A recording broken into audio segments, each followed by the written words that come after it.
G'day everyone. You know, this will be the third time I've reviewed a Timex watch, but the first time I've reviewed something offered by them with a 1960s vintage flavor. So let's take one small step and a giant leap and review the Timex Marlin TW2W33900, which are now referred to as the Marlin. So here's the specs list of all the details, including case measurements, features, and price. One thing I'll mention is that the prices on this model can fluctuate wildly between sellers, so as always, shop around for the best deal. And before I forget, if you enjoy my content and haven't had a chance till now, a like and subscribe is always appreciated. Unsurprisingly, the first thing that'll draw your attention when getting the Marlin out of the box is its predominantly black and gilt dial colors. What you probably won't pay attention to is the dull golden brown minute track that sits lowered around the edge of the dial that's also complemented by slightly thicker circular indices at every 5-minute interval. What you'll definitely pay attention to are those applied cardinal indices, which also help to give the Marlin its vintage vibe thanks to the straight, symmetrical lines of those numbers. The use of white text on a black indice really helps to make them stand out, and this is accentuated by the gold borders surrounding them, adding a touch of quality and class. As for the remainder of the dial decorations, you have applied gilt-colored rectangular indices at the remaining hour markers, and in a darker golden tone, you have the Timex branding just below the 12 indice and automatic text above the 6. Telling the time of these loom-filled, sword-shaped hands, along with a simple stick-shaped seconds hand. Similar to the indices, these two are gilded. And that's all there is to the Marlin's display. No other features or complications to speak of. And this all contributes to the Marlin's clean and symmetrical aesthetic. Everything is in its right place, the black, white, and gilt colorings are straightforward and appropriate, and there's nothing that'll distract you from appreciating that design. And this is a watch that also thrives outside. In the sunlight, the black dial lightens and shows more of a dark grey hue, and those gilded markers and hands transform from subdued to almost dazzling. Long story short, the Marlin loves the light. And if you look closely at those indices while moving the watch, you can just see the golden borders around the indices contract and expand based on their position, which is a really neat trick. The case of the Marlin is certainly a unique design with its contours.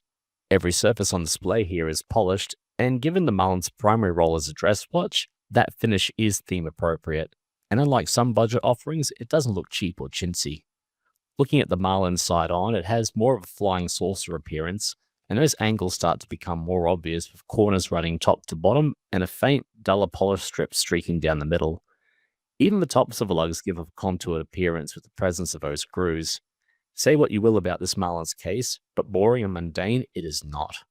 Flipping the watch over and you have a screw-down exhibition case back with the automatic movement on display protected by what I suspect is a mineral crystal. And running around the case back edge are the model and specification details of the Marlin. The movement on display is listed as a Timex M02N, and according to the Caliber Corner website, it is described as a Miyota 8215 caliber, which chugs along at 21,600 beats per hour. Not the most glamorous or exciting of movements to behold in action, but at least there's some niceties, such as the sign rotor and the Marlin collection printed on the crystal. And while we're on the topic of movement, the M02N, or Miyota, is at least a reliable and replaceable workhorse, and given it's being offered at this price from a watch brand with urological chops, that's definitely a good thing. In contrast to that silvery stainless steel look on the case, the unsigned crown on the Marlin is gold-plated. The sizing is just right where it's easy enough to grip and pull for adjustment and isn't too overwhelming in size. Operation is straightforward, and adjusting the hands is a pleasant experience where they spin easily but not too loosely. And there's no wobble on the hands when setting the crown. I am a little wary though on how that crown will appear over the long term, as that gold plating will readily show signs of wear and become duller with more use and exposure. But as colorways go, this actually works well. And this leads me towards my mixed feelings about the Marlin. The supplied black leather strap with black stitching is okay.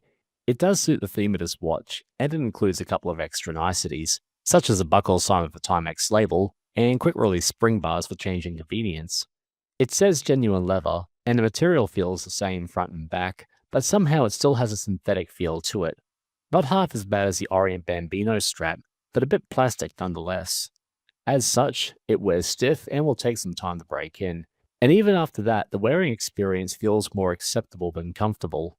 And with the creases appearing only after a few wears, I am concerned how well this will fare in the long term.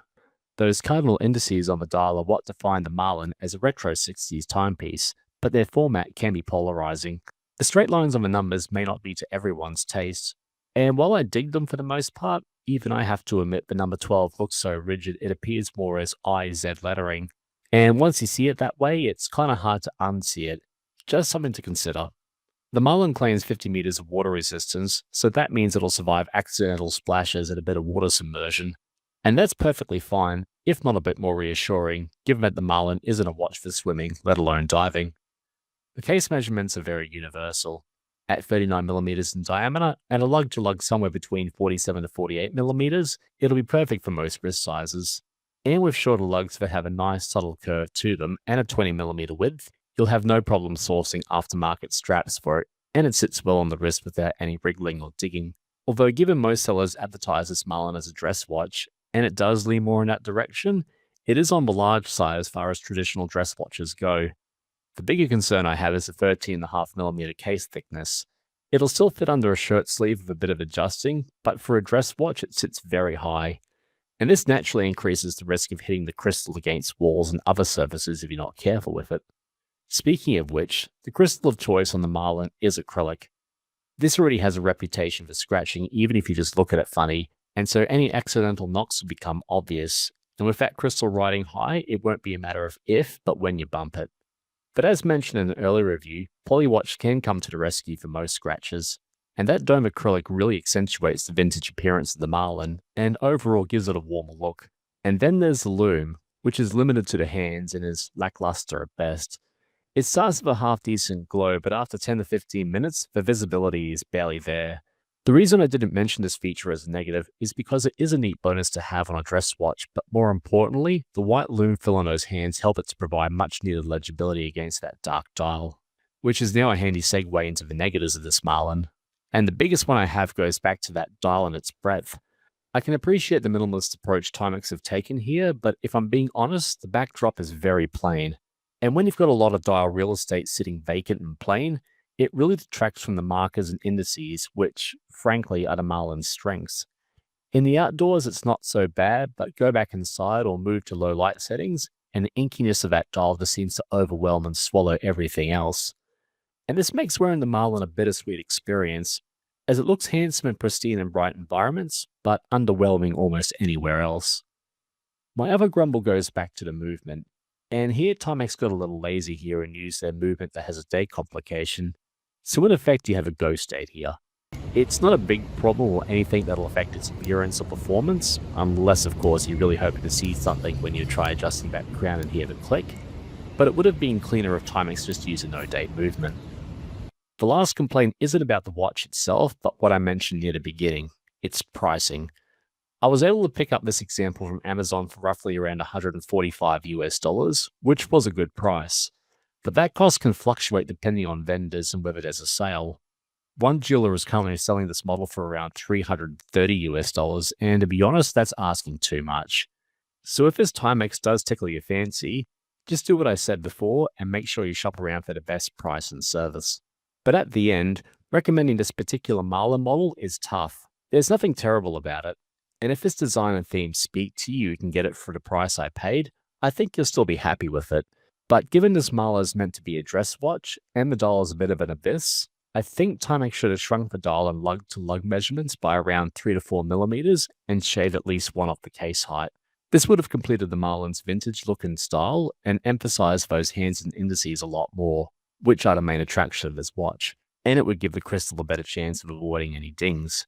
And if that sounds like the kind of watch you'd like, well, rest assured there are other Marlin models out there with very similar dimensions to what I mentioned, albeit with very different styles. Overall, this Marlin is a great idea with great looks and great design, but could have been executed better, and as such, this one for me will be a catch and release. If you currently have previously owned a Timex Marlin, I'd like to hear your thoughts about it. But that's it for now, and thanks for watching, eh?